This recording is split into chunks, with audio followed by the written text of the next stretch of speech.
Hola, buenas noches. Bueno, siguiendo con el seminario de la Biblia, hoy nos toca otro libro difícil. Es el libro de Reyes.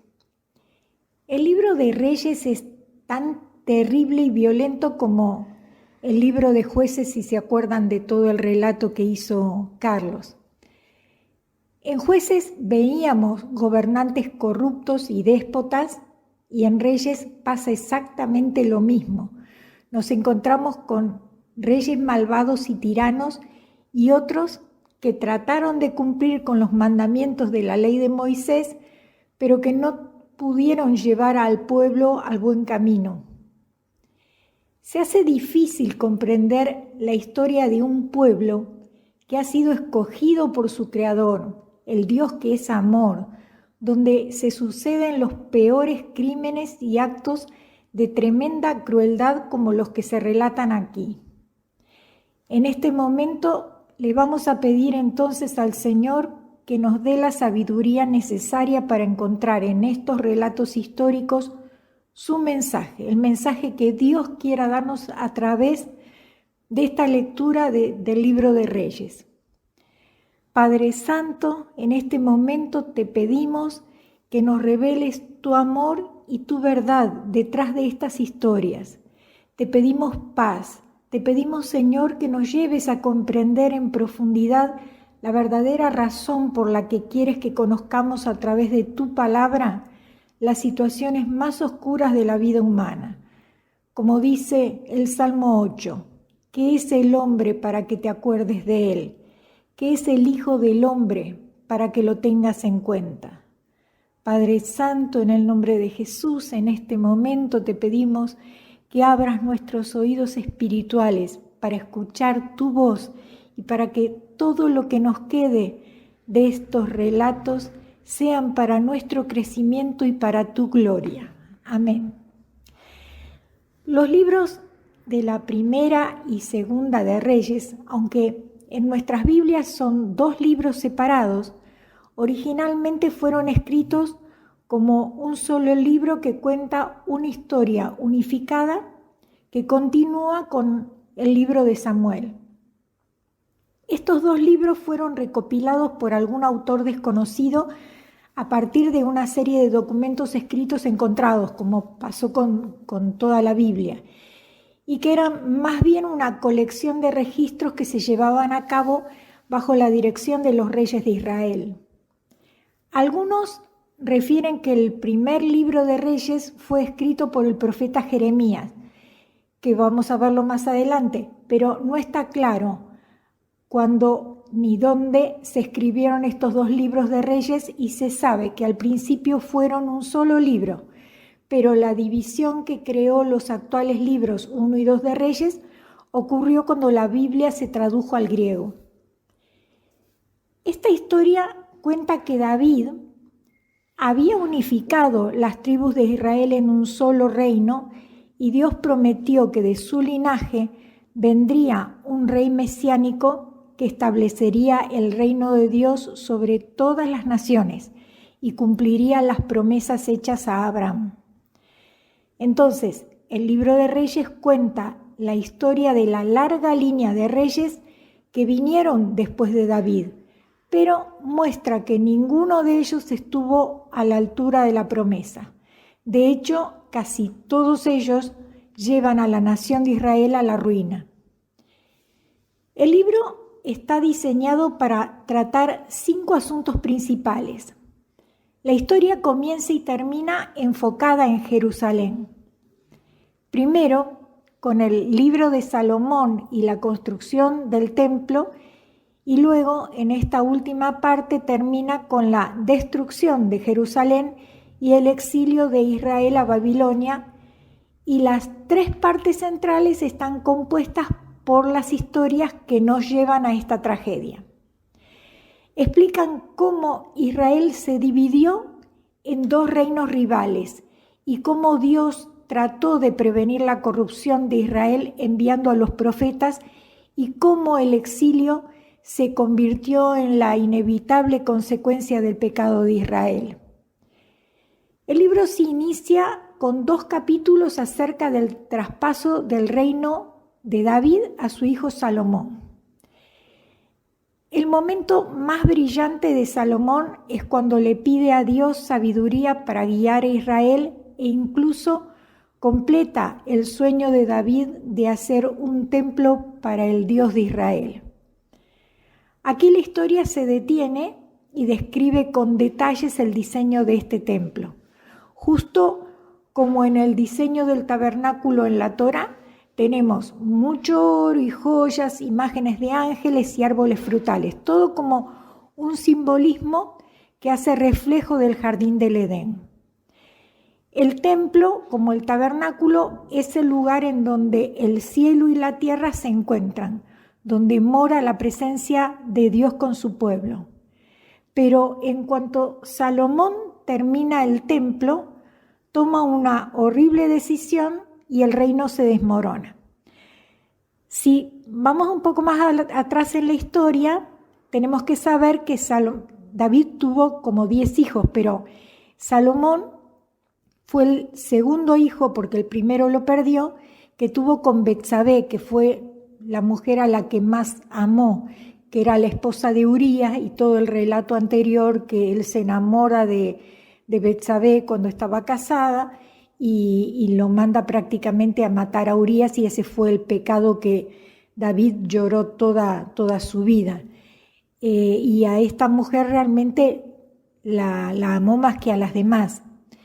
Y cuando David ya es anciano, Betsabé le pide a David que su heredero sea el próximo rey de Israel, y se lo concede. Entonces le pasa el mandato de su reinado a Salomón. Y Salomón en un primer momento realmente obra como un hombre de Dios. Y lo que le pide a Dios es, por encima de todo, sabiduría para dirigir a su pueblo. Y Dios realmente se la concede. Dice que no hubo ningún rey tan sabio como Salomón. Pero él empieza a casarse con las hijas de otros reyes, cientos de princesas, para hacer alianzas políticas.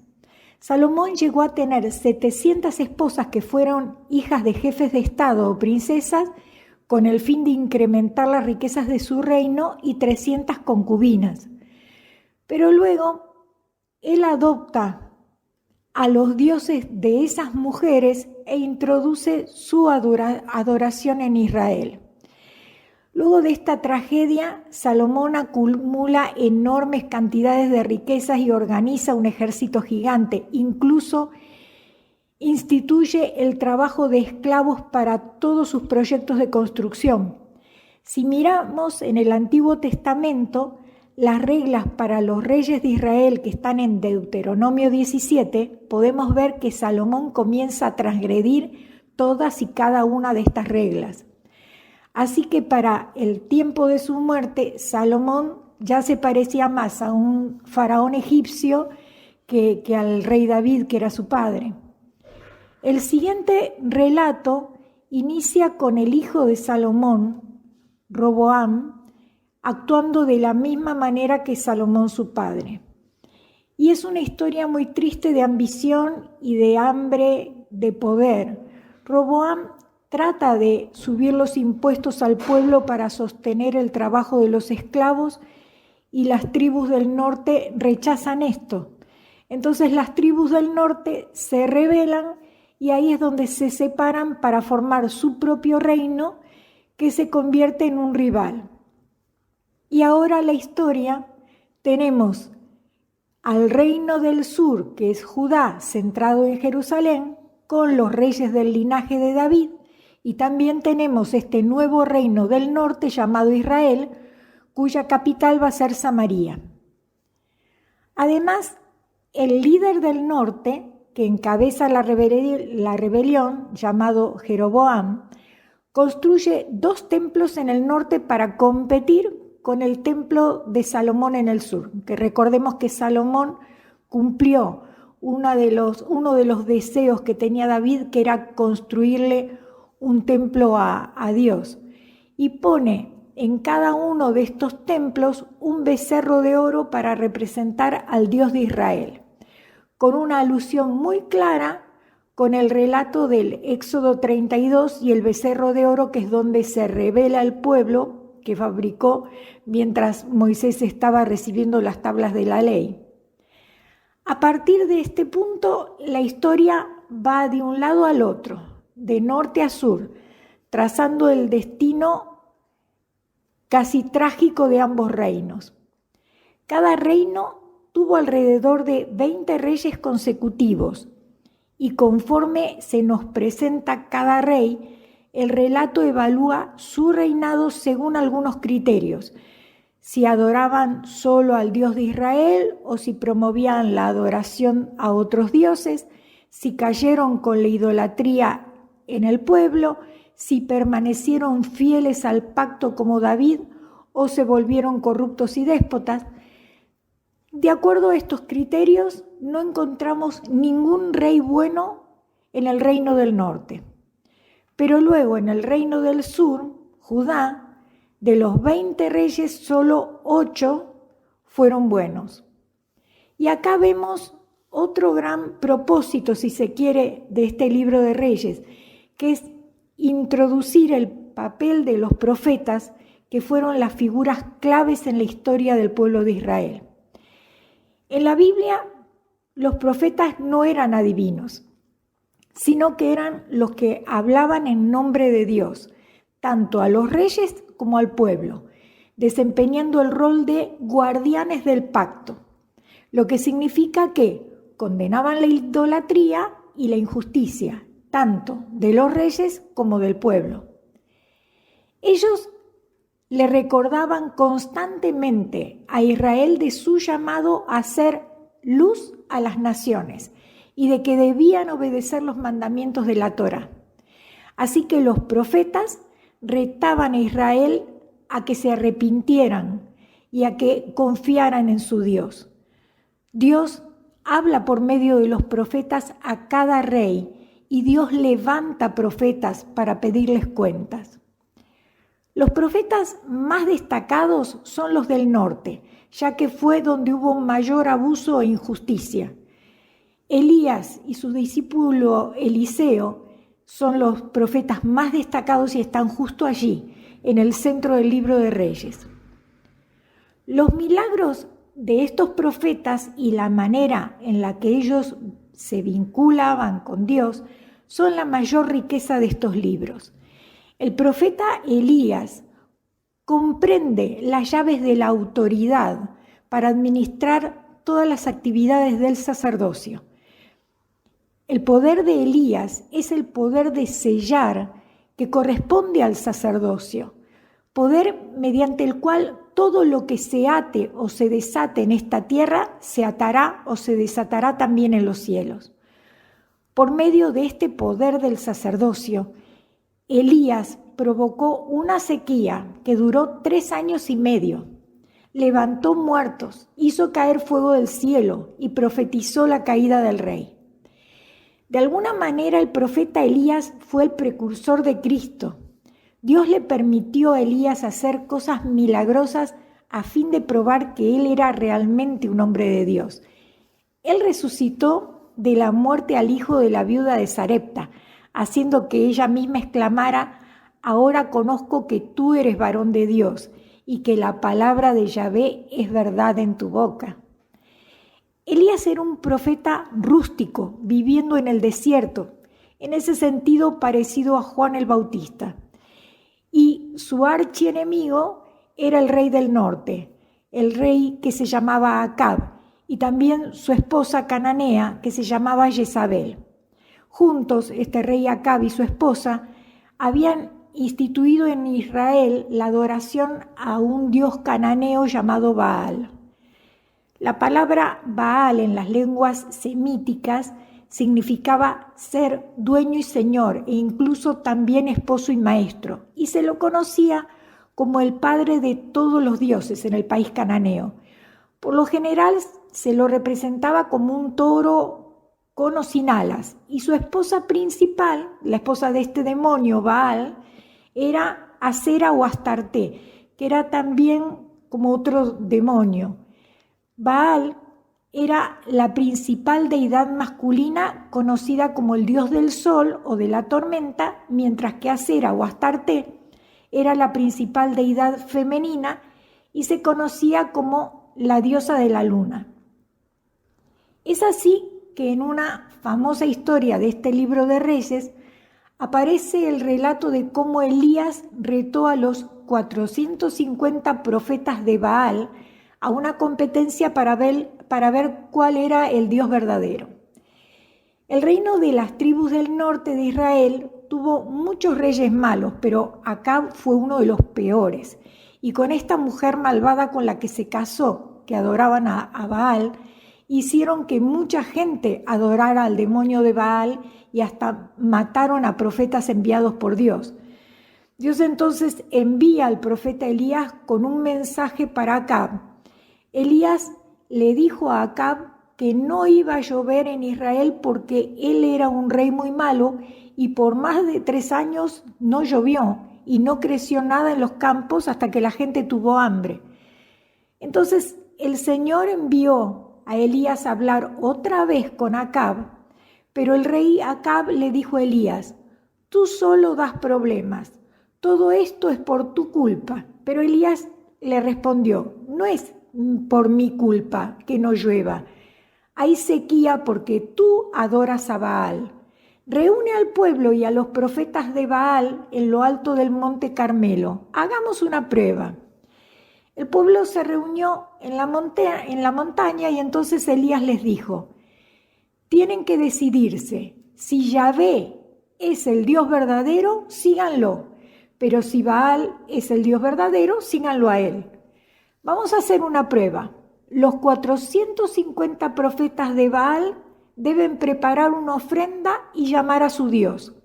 Yo también voy a preparar una ofrenda y voy a llamar a Yahvé. El Dios que responda enviando fuego del cielo sobre la ofrenda es el Dios verdadero. Y el pueblo aceptó el reto. Entonces los profetas de Baal prepararon su ofrenda, estuvieron llamando a su Dios todo el día, pero como Baal no respondía, Elías se burlaba de ellos y les decía: llámenlo con todas sus fuerzas, a lo mejor se quedó dormido y necesita que alguien lo despierte. Se hizo casi de noche y los profetas de Baal siguieron llamándolo, pero nadie les respondió. Elías puso su ofrenda en el altar y le echó encima mucha agua y luego oró: oh Yahvé, que el pueblo vea que tú eres el Dios verdadero.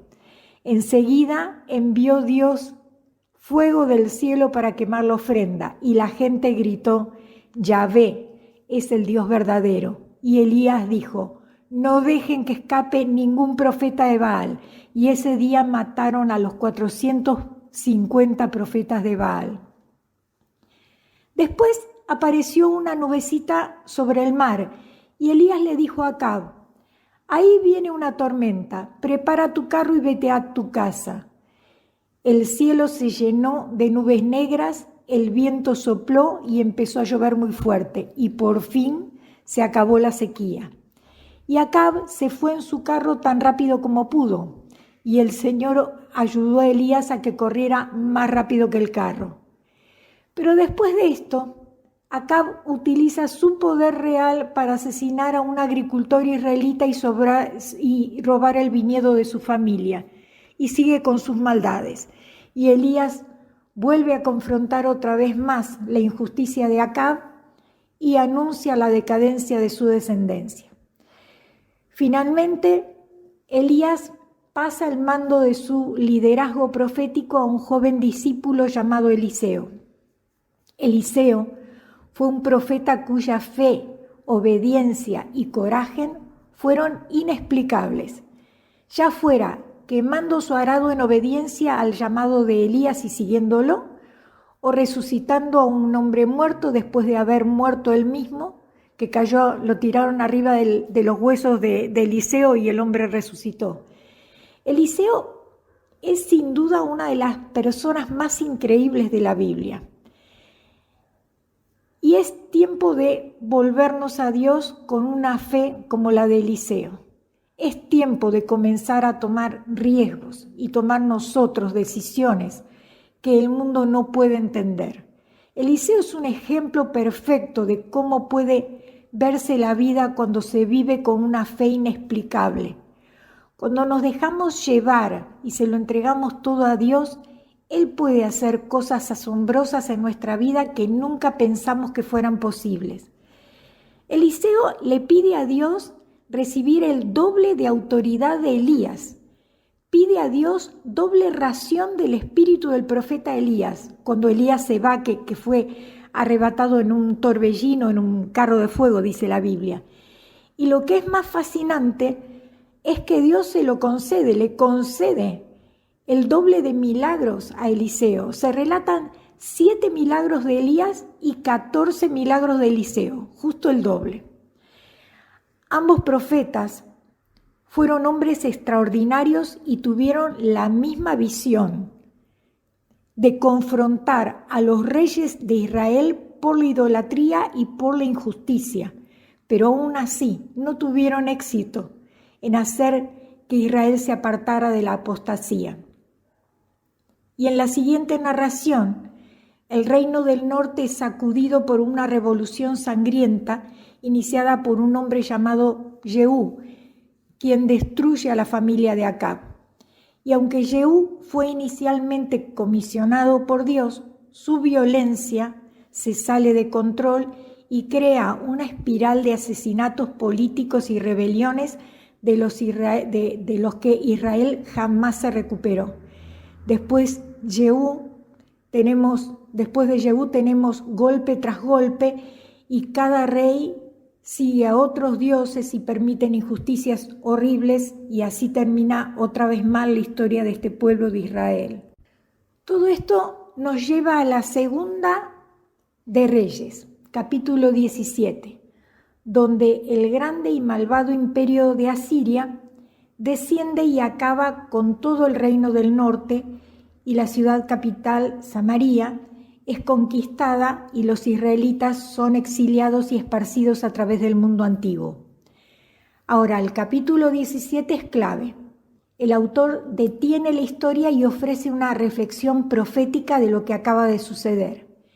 Él culpa por la caída del reino del norte a la idolatría y a la infidelidad al pacto de Israel y sus leyes.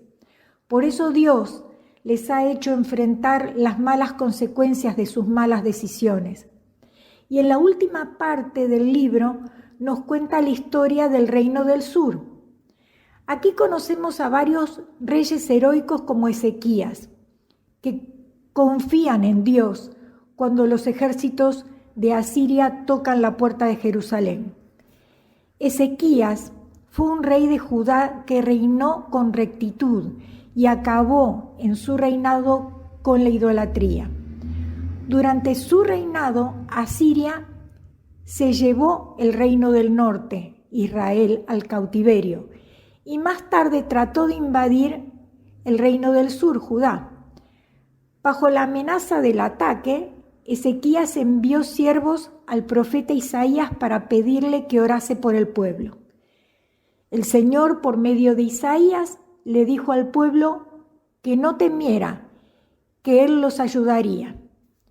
Más adelante, Ezequías oró en cuanto a la amenaza de Asiria y Dios le aseguró a él que defendería la ciudad. Un ángel que envió Yahvé aniquiló el campamento asirio matando a 185,000 asirios. Y posteriormente el Señor alargó la vida de Ezequías por causa de su súplica y su rectitud. Este fue otro milagro. Ezequías fue un ejemplo de rectitud. Nos muestra que si tenemos fe en el Señor, al confiar en Él y guardar sus mandamientos, entonces Él estará con nosotros. También que si nos volvemos al Señor, Él nos ayudará a superar nuestros temores y desafíos. Ezequías es el hombre que puso su esperanza en Dios. Ezequías es uno de los reyes de Judá, bajo cuyo reinado Dios dio un notable avivamiento espiritual al pueblo. Ezequías se crió en un entorno impío. Su padre fue un rey sumamente cruel e impío. Es increíble, pero vemos a lo largo de la historia de estos reyes que un padre fue impío y el hijo fue bueno. El hijo del que fue bueno se convirtió en malo, y así sucesivamente. Era impensable que su hijo, el hijo de un rey malo, recibiese una formación especial, pero fue fiel a Dios y a sus mandatos.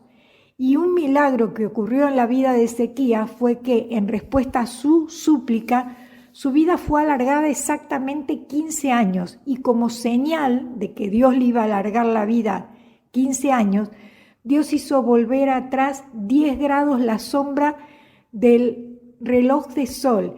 Y esto también es un relato único en toda la Biblia. Finalmente, Ezequías fue uno de los pocos reyes cuyo fin no estuvo marcado por el pecado y la idolatría, sino por las buenas obras. Murió sin que le desearan la muerte, sino que después de su muerte fue honrado con un entierro digno y la condolencia de todo el pueblo. El hecho de que nosotros, que fuimos creados para estar y tener comunión con Dios, ahora hayamos caído tan bajo que no lo podemos ver y a veces hasta llegamos a desconfiar de su existencia, es lo peor que nos ha ocurrido en este mundo. Por eso nos debe animar la historia de Ezequías a esperar grandes cosas de Dios y a hacer grandes cosas también para Él, para Dios. El joven Ezequías tuvo un ejemplo, una regla para su vida donde podía apoyarse, y de hecho lo hizo. Un ejemplo que lo ayudó a hacer lo que era justo ante los ojos de Dios. Dice en 2 de Reyes 18 que hizo lo recto ante los ojos de Yahvé, conforme a todas las cosas que había hecho David su padre. Ezequías tomó como ejemplo de hombre de Dios la vida de su antepasado, el rey David. Aunque su padre carnal, que era el rey Acaz, fue un hombre impío, Ezequías buscó en su línea genealógica y halló a David, el rey de Israel, que fue un hombre conforme al corazón de Dios. Pero el reino de Judá ya estaba demasiado arruinado, y el rey que gobierna después de Ezequías, su hijo Manasés, es el peor de todos. El hijo de Ezequías, que fue un buen rey y un ejemplo, Manasés, pasa a ser un rey que reina peor en el reino de Judá y más tiempo encima. No obstante, dedica su tiempo a construir altares a Baal y a Astarte, a Sera, esta diosa de la luna, esposa del Baal. Incluso en el templo de Dios introduce la adivinación, la hechicería, la brujería, y lleva al pueblo de Judá a cometer pecados peores que los cometidos por Israel, que era el pueblo del norte, incluyendo el sacrificio de sus propios hijos. Esto fue terrible. Dios reacciona permitiendo que el rey de Asiria lo capture y lo lleve a Babilonia como esclavo. Mientras está allí, Manasés tiene el valor de clamar a Dios por su liberación, y Dios lo devuelve a Jerusalén. Y Manasés responde limpiando el templo de Jerusalén de todos los ídolos que había puesto y ofreciendo ofrendas de paz y agradecimiento. Pero luego su hijo, tiene un hijo que se llama Amón, ocupa su lugar y es tan malvado que sus propios siervos lo asesinan. El pueblo ejecuta a los asesinos y le da a Josías, que era hijo de Amón, el trono de Judá. Y Josías termina siendo bueno. En cuanto a reyes, Josías es tan bueno como fue Ezequías, y comienza derribando también los lugares de culto pagano y destruyéndolos por completo. Y luego prepara el templo, y solo después de estas reformas encuentra la ley de Moisés. Con todo, Josías es lo bastante humilde y fiel, y dirige la nación a la reafirmación de su pacto con Dios y el establecimiento de la fiesta de Pascua. Pero Israel ya ha alcanzado este punto, un punto sin retorno. Así que Dios envía profetas para decirles que el tiempo se había terminado. Y los últimos capítulos cuentan la historia del imperio babilónico que viene a invadir Jerusalén, a destruir el pueblo y a llevar al pueblo y al linaje de David al exilio. Y así termina la historia. Como Dios lo prometió, Salomón, uno de los hijos de David, comenzó a edificar la casa del Eterno. Este templo, que estaba localizado en el monte Moriah en Jerusalén y comúnmente se lo conoce como el Templo de Salomón, se convirtió en un centro de adoración religioso en Israel. Y este templo duró aproximadamente 400 años desde su construcción durante el reinado de Salomón hasta su destrucción a manos de los babilonios en el año 586 a.C.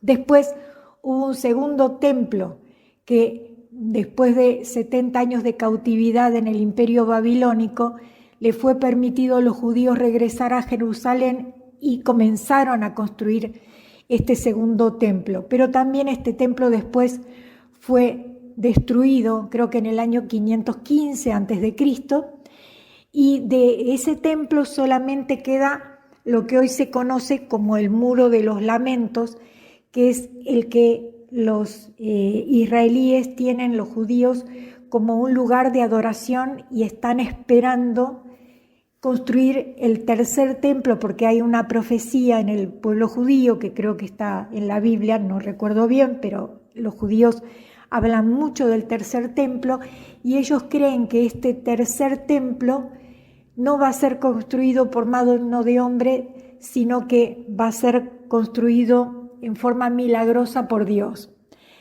En realidad todos nosotros sabemos que este tercer templo fue el cuerpo de Jesucristo. Jesús es el tercer templo que cuando les dice destrúyanlo porque yo lo reconstruiré en 3 días. Y en 3 días Jesús resucitó. Ese es el templo que todavía no encuentran los judíos. Y ese es el templo que para todos nosotros simboliza la salvación que nos trajo Jesucristo. Ese es el templo y ahora ese templo está dentro de nosotros mismos y nosotros formamos parte de ese templo. Por eso, Padre Santo, te damos gracias por habernos traído esta luz que a través de todos estos años tu pueblo elegido, al que guiaste, al que te le manifestaste, no pudo descubrir. Y yo personalmente creo, Señor, que no es porque sí, sino que vos permitiste, como dice la Biblia, les cerraste los ojos a ellos para que pudiéramos entrar nosotros en tu plan de salvación. De esa manera entramos nosotros, un pueblo que no éramos un pueblo, pasamos a ser tu pueblo, hasta que nuestros hermanos mayores vuelvan a reconocerte como el único Dios, el único Señor, y a Jesucristo como el único Salvador. Gracias, Padre, en el nombre de Jesús, por este tercer templo que ya vino, que ya fue construido para tu gloria y para nuestra salvación.